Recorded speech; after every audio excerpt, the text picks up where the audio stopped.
E aí, tudo bem? Como é que você tá? Bom que você tá comigo aqui hoje, é uma alegria te receber, tá? Hoje a gente vai conversar sobre a forte influência que Jesus pode exercer na vida de uma pessoa. Você sabia que Jesus pode exercer uma influência poderosa sobre a sua vida? A gente vai conhecer hoje um episódio da vida de Cristo que vai explicar um pouquinho sobre isso. Então, abra sua Bíblia no livro de Lucas, o capítulo é o capítulo 23. O versículo é o versículo 32. Lucas, capítulo 23, versículo 32, diz assim: E também eram levados outros dois que eram malfeitores para serem executados com ele.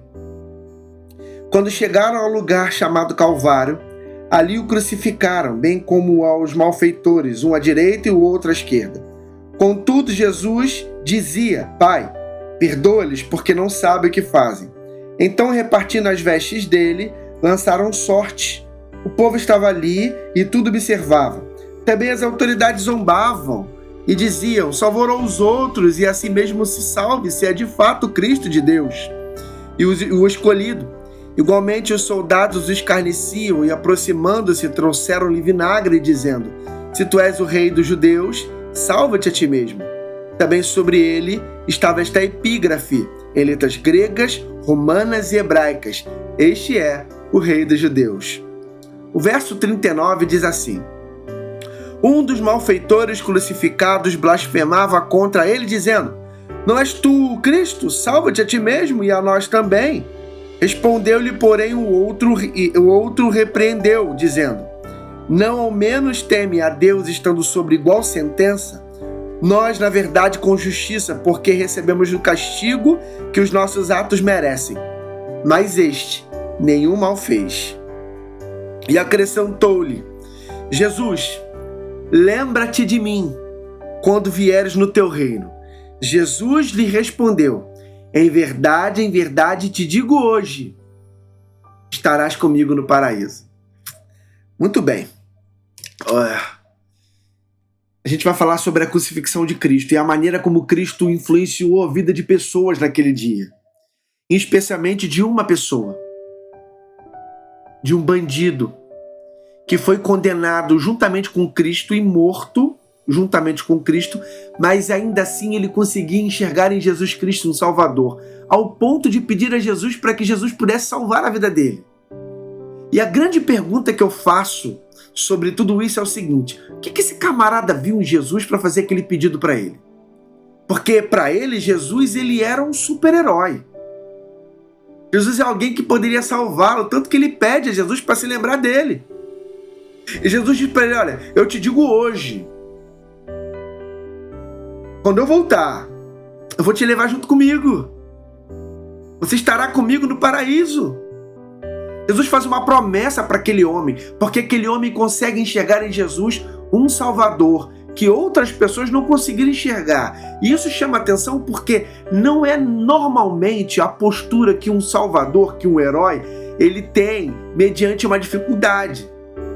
Então, do ponto de vista humano, não tinha nada em Jesus naquele momento que pudesse fazer com que aquele homem pudesse enxergar Jesus como um Salvador. Vamos aos fatos. Ele observou Jesus. E ele pôde ver os soldados maltratando Jesus. Ele pôde observar os soldados colocando uma coroa de espinhos em Jesus, debochando dele. Isso não parece ser uma pessoa salvadora, um super-herói. Vai tentar colocar uma coroa de espinhos no Batman para tu ver o problema que tu arruma. Vai tentar maltratar o Superman para tu ver o problema que tu arruma. Mas a Bíblia conta que esse super-herói, esse salvador, ele é maltratado e aquele homem observa aquilo.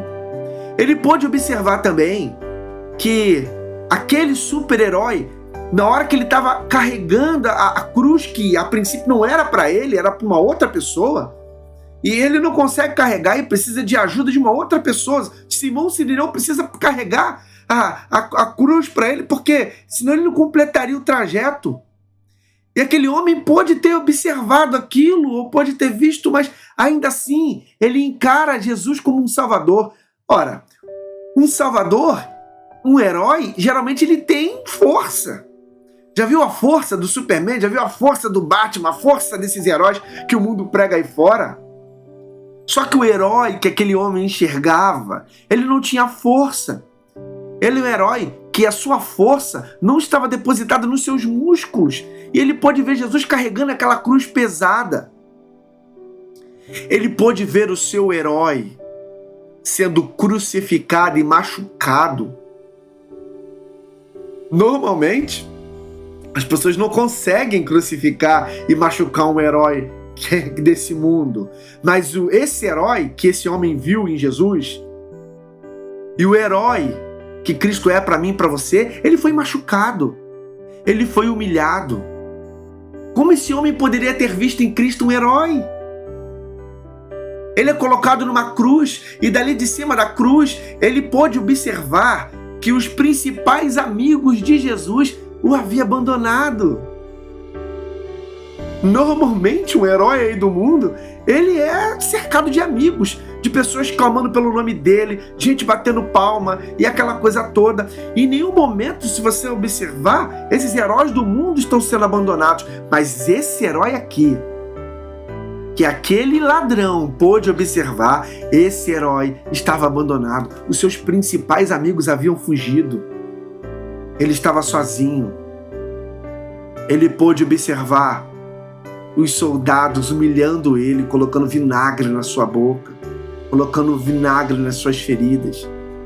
Ele pôde ver o seu herói seminu, porque a Bíblia conta que pega as vestes de Jesus e lança a sorte delas, ou seja, joga em qualquer lugar. Ali, a ideia era humilhar Jesus Cristo. Era humilhar o nosso herói. Aquela cena, mesmo diante de tanta dificuldade, aquele ladrão conseguiu enxergar em Jesus um super-herói. E que tinha em Jesus naquele momento? Estava na mesma condenação que ele. Ele pôde ver os soldados colocando uma epígrafe com letras gregas, romanas e hebraicas para que todo mundo entendesse o recado. Que ali era o rei dos judeus, provando que o rei dos judeus era inferior a César, ao rei romano. A ideia era humilhar, era massacrar. E ele observou tudo aquilo. Ele prestou atenção em toda essa cena. Ele pôde ver o seu colega de roubo olhando para Jesus e debochando de Jesus, perguntando se ele realmente era o Filho de Deus, que ele pudesse se salvar e salvar eles também. E ainda assim, vendo Jesus sendo debochado, humilhado, ele ainda enxerga em Jesus um Salvador. E depois dessa fala do seu comparsa, ele não consegue ficar calado e ele questiona o camarada: como você pode não respeitá-lo no momento de tanta dificuldade? A gente está recebendo o que a gente fez porque nós cometemos erros.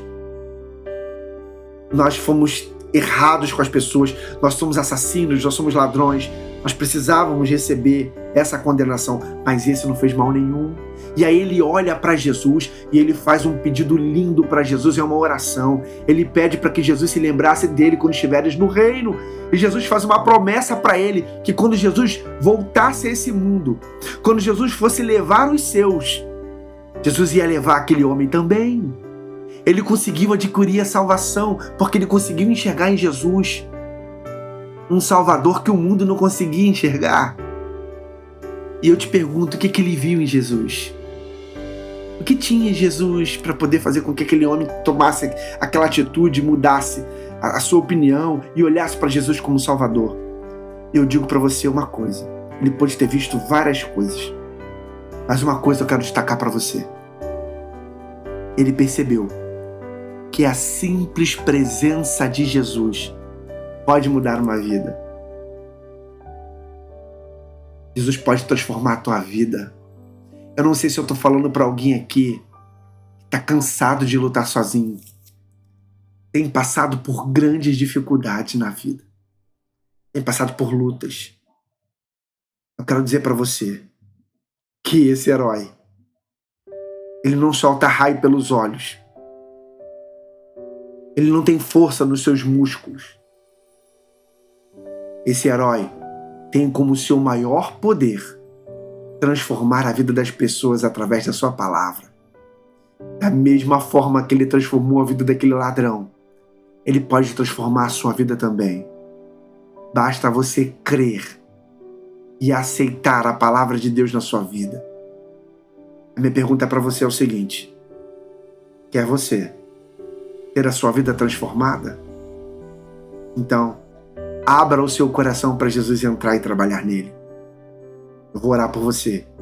Eu vou pedir a Deus para que te abençoe muito, porque eu tenho a certeza absoluta de que da mesma forma que ele salvou a vida daquele homem, ele pode salvar a tua vida também. Deus te abençoe muito. Abraço forte.